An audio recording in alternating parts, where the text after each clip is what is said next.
네, 그 김상훈 민사 1수석부장 판사님 혹시 자리에 나오시겠습니까? 네.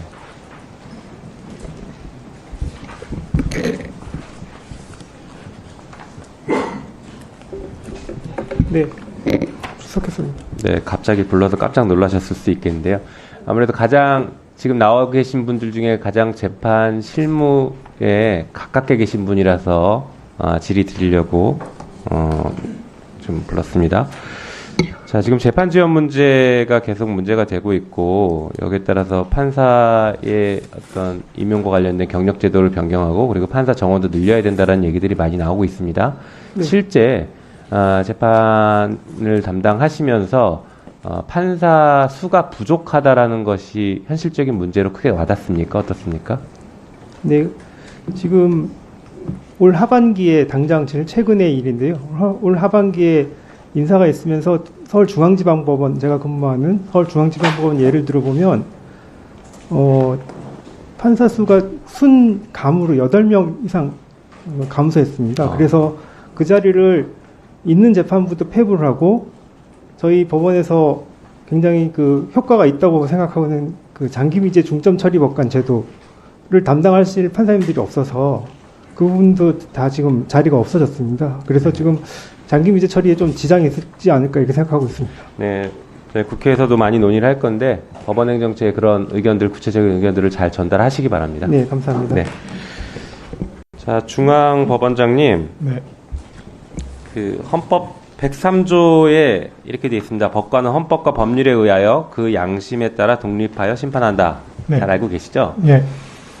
네. 국민의 기본권을 보호하는 최후의 보루기관이 이제 법원이라고 다들 얘기를 하는데, 그러기 위해서 국민의 기본권을 보호하기 위해서 사법부에 가장 필요한 보호장치라고 해야 될까? 원칙 뭐라고 생각하십니까? 근본적인 질문을 하셔서. 네. 제가 그럼 말씀드릴게요. 저는 사법부의 독립이 가장 중요한 원칙이라고 보고 있는데, 네. 거기엔 동의하시죠? 그렇습니다. 네. 사법부의 독립이라는 것은 외부로부터의 독립도 있고, 법원 내에서에도 독립, 재판하는 판사들에게 법원 내부로부터의 압력도 독립이 필요하다라고 네. 이해하면 되겠습니까? 네, 맞습니다. 네. 자, 그래서 사법부의 독립은 사법기관의 핵심적인 요소이다 이렇게 저는 보고 있습니다. 동의하시죠? 네. 자, 준사법기관이라는 얘기 들어보셨습니까? 네. 네, 검사를 흔히 준사법기관이라고 하죠. 네. 네, 검사들이 판단하는데 개별 검사들이 독립해서 판단하나요? 아니면 상급자의 지시에 상명하복하나요?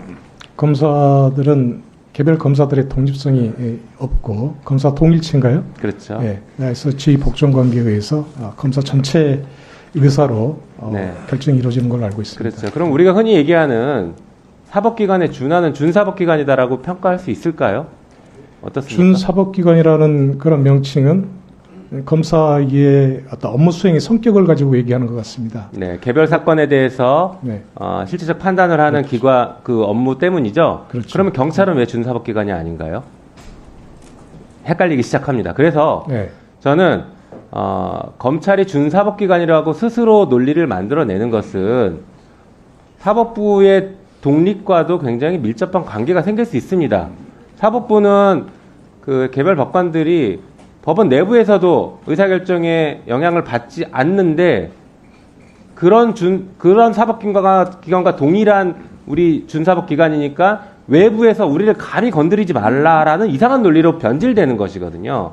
그래서 그 부분에 대한 논리, 아마 오늘 처음 들어보셨을 수도 있겠지만, 검찰의 준사법기관성을 강조하는 것에 대해서는 법원도 적절한 반대 논거를 피시는 게 저는 맞다고 생각합니다. 한번 고민해 보십시오. 네. 네. 한편, 우리 검사들 어제도 대검 저희 국감했는데 계속 그 얘기합니다. 법과 원칙에 따라 수사합니다. 그런데 방금 읽어드린 헌법에는 사법기관은 법과 양심에 따라 판결하도록 되어 있습니다. 명확한 차이가 있습니다. 검사들은 양심에 따라 결정했다는 얘기 절대 안 합니다. 법과 원칙이라고 합니다. 법원의 판사들은 법과 양심에 따라서 판단하시고 그것이 국민의 기본권을 보호하는 쪽으로 나가기를 당부드립니다. 예, 그 헌법 103조 네. 의미는 우리 사법부의 역할에 아주 중심이 자리하고 있는 핵심 조항입니다. 그래서 네. 뭐 헌법, 네, 다른 질의가 더 네. 있으니까 법과 양심에 따라서 네. 판단하시고 그리고 그 국민의 기본권을 양심은 보호해 개인적 주십시오. 신념이나 그런 양심이 아니라 법과 원칙에 따른다는 직업적 양심. 직업적 양심이죠. 네. 네. 아 근데 검찰은 그 직업적 양심마저도 얘기하지 않아서 말씀드리는 거였어요. 자, 준비된 자료를 볼까요? 자, 공범을 인정하는 대법원 판례입니다. 2인 이상이 공모하여 어느 범죄에 공동으로 가공하여 그 범죄를 실현하려는 의사의 결함만 있으면 되는 것으로, 비록 전체의 모의 과정이 없었다 하더라도 수인 사이에 순차적 또는 암묵적으로 상통하여 그 의사의 결합이 이루어지면 공모관계가 성립하고 공동정범의 형사 책임을 지는 것이다. 공모 공동정범 판례입니다. 잘 알고 계시죠? 네. 다음 페이지 보여주시죠. 자, 그래서 가불병정이 이렇게 공모를 했습니다. 그리고 실행 지시를 무에게 했다라고 하면 일반적인 경우에는 공범관계 성립되지 않습니까? 네. 네. 다음 페이지 보여주시죠. 자, 김건희 여사 사건입니다. 한국거래소 호가장 이거 관련해서 이제 그 통정매매가 인정되는 사안인데요. 주포가 12시에 3,300원에 8만 개를 매도해달라라는 얘기를 합니다. 그리고 나서 준비시키겠다라고 공범끼리 얘기를 하다가 다시 매도하라라고 주포 김씨가 얘기하니까 7초 뒤에 김건희 여사의 계좌에서 8만 주가 3,300만 원에 정확히 지시한 그대로 매도 주문이 나갔습니다. 여기에 대해서 검찰은 최근에 불기소했죠. 뭐라고 했냐 보실까요? 중앙지검장은 통정매매는 맞다 이렇게 얘기합니다. 김건희 여사의 계좌에서 매매된 건 통정매매는 맞다라고 합니다. 그런데 김건희 여사는 몰랐다. 통정매매인지 몰랐답니다. 주문을 넣으라고 해서 넣었지 통정매매인지 몰랐다라고 이렇게 해서 무혐의라고 합니다. 다시 넘어가 볼까요? 서울고등법원 판결문, 공범들의 판결문에 이런 내용이 나옵니다. 네, 이 매매가 보면은 피고인 김기현, 민태균, 이종호, 네. 그리고 권오수 사이에 연락체계를 갖췄다. 이게 이제 공범이 인정된 사람들입니다. 연락체계를 갖추고 피고인 권오수가 김건희에게 연락해서 대신증권 담당자에게 연락하는 순으로 7초 내에 매매를 하게 만든 건데, 권오수가 그것은 통정매매가 아닙니다라고 항변하는 것에 대한 판단입니다. 매번 구체적으로 주문시마다 연락체계를 거쳐 주문한다는 의미가 아니라 사전에 협의한 다음에 매매를 하는 거 얼마든지 가능하고, 실제로 김건희는 통정매매가 진행된 뒤에 매매계약 체결 여부와 금액을 확인했다라고 이렇게 판결하고 있습니다. 그래서 이건 통정매매가 맞다라고 법원이 인정했고, 그래서 검사들도 서울중앙지검도 통정매매 자체는 맞다라고 인정을 할 수밖에 없는 상황이었습니다. 다음 보여주시죠. 자, 아까 원칙으로 다시 돌아가면 김기현, 민태균, 이종호, 권오수 사이에는 공범관계가 성립합니다. 그래서 매도 주문을 실행 지시했고 그 실행 지시를 따른 김건희, 피의자 김건희는 공범관계로 볼 수 있을 것 같습니다. 어떻게 보십니까?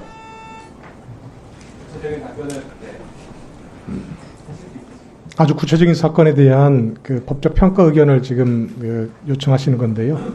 그 사건 불기소 처분의 일은 전체적인 어떤 구체적인 자료를 제가 접하지 못한 상태에서 섣부른 어떤 말씀드리는 것은 부적절하다고 생각합니다. 예, 양해 바랍니다.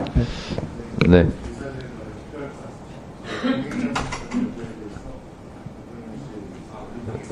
네, 잠깐만요. 제가 지금 서울지방법원장님 네. 답변과 연관돼서 위원장으로서 말씀드립니다. 이 법사위에 출석하는 우리 기관 증인들께서 대체적으로 답변을 수사 중이기 때문에 답변하는 것은 적절치 않습니다. 재판 중이기 때문에 답변 드린 것은 적절치 않습니다. 보통 지금까지는 이렇게 답변을 해왔습니다. 그런데 국회 증언감정법이나 국정감사 및 조사에 관한 법률에 보면 특히 국정감사 및 조사에 관한 법률에 보면 제8조에 조사의 한계 이렇게 되어 있습니다. 거기는 재판에 영향을 끼쳐서는 아니 된다 하는 취지로 있는데, 국회법 해설에는 그러함에도 불구하고 국회의원의 의정활동, 정치적 책임 추궁에 관해서는 재판 중이라 하더라도 것을 질문할 수 있고 답변해야 한다. 이렇게 국회법 해설이 돼 있습니다. 그래서 재판 중인 사건이라면서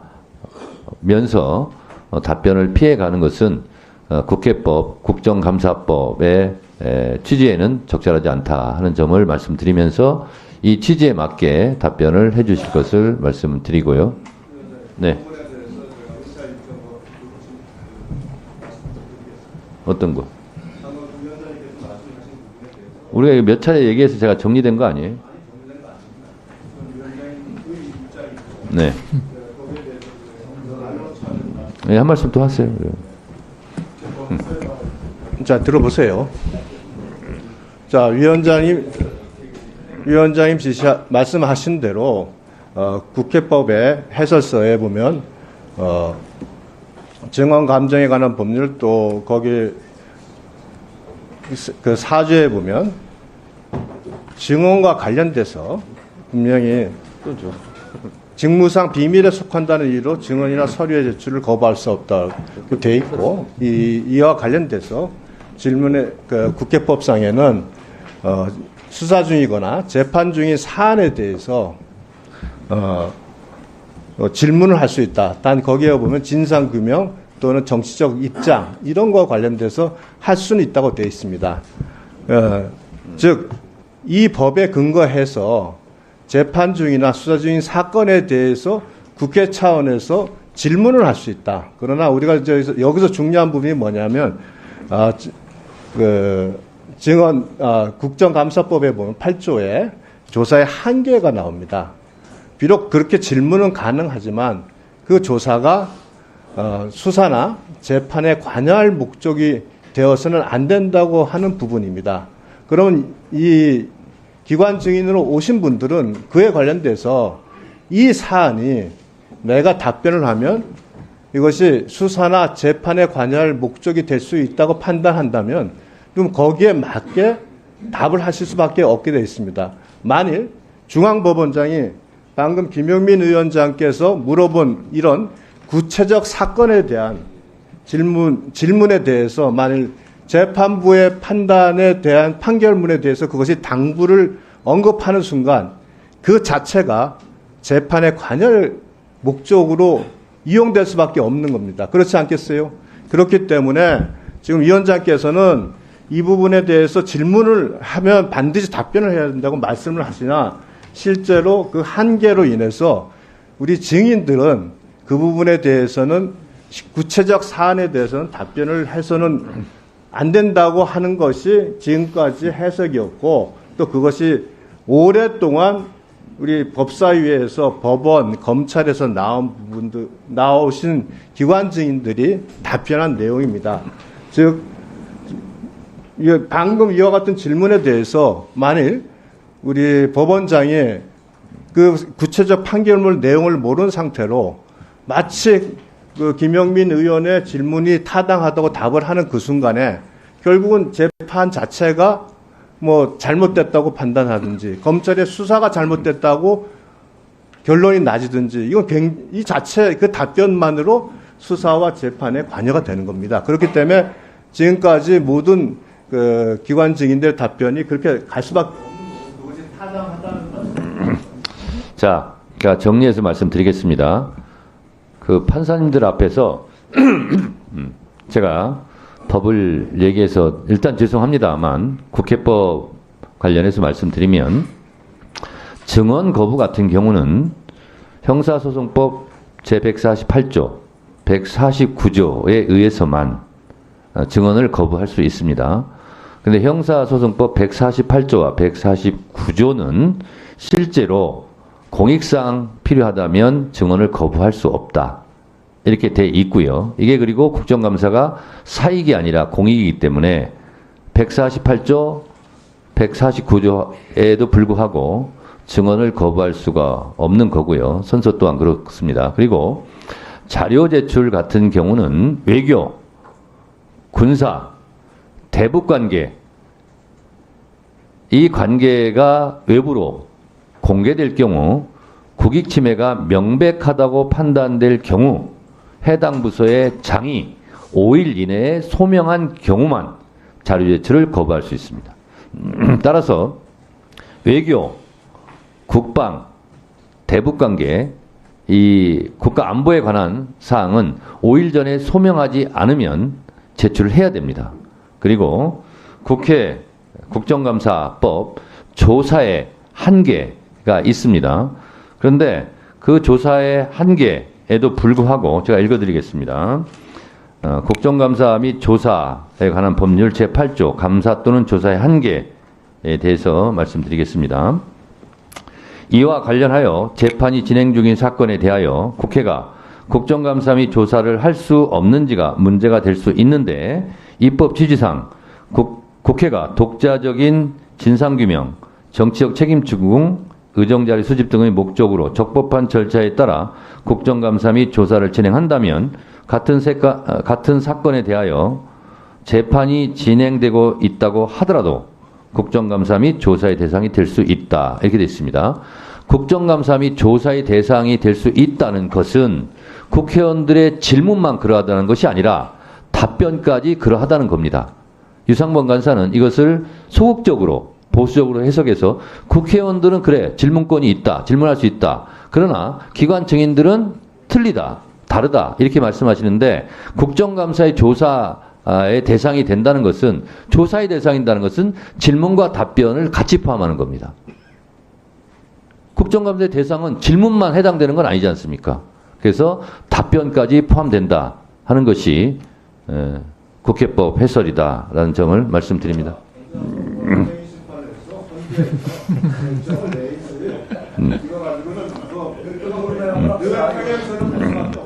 아니 유상범 간사님의 주장은 국정감사의 대상이 될 수 있다. 좋다. 의원들은 질문해도 좋다. 근데 기관 증인들은 답변 안 해도 좋다. 이런 해석이지 않습니까? 자, 그래서 재판 중인 자, 의원님들 조용히 해주세요. 마지막으로 정리하겠습니다. 재판 중인 사건이라 하더라도 국정감사의 대상이 될 수 있다라는 것은 국정감사의 대상이라 함은 질문과 답변을 다 포함하고 있다라고 해석하는 것이 진상 별도의 진상 규명이라고 되어 있어요. 사건 자체가 아니라 사건 자체는 질문할 수 없는 겁니다. 자, 정치적 책임 추궁도 할 수 있고요. 의정활동 수집도 되고요. 의정활동 대상이 될 수 있고 국정감사는 의정활동 대상이고 정치적 책임이고 진상규명 다 포함된다는 사실을 인지해 주시기 바라고 이런 유권 해석과 해석이 분분하기 때문에 글자로 써 있는 겁니다. 지금까지 그런 상태에서 네. 국정감사는 진행됐기 때문에 그냥 하세요. 네. 위원장 말씀이 맞아요. 알겠습니다. 박지원 경험 많으신 의원께서 정청래 위원장 말이 맞답니다. 김승원 간사님 의사진행 발언 하세요. 오늘 방금 전 대통령실에서 어제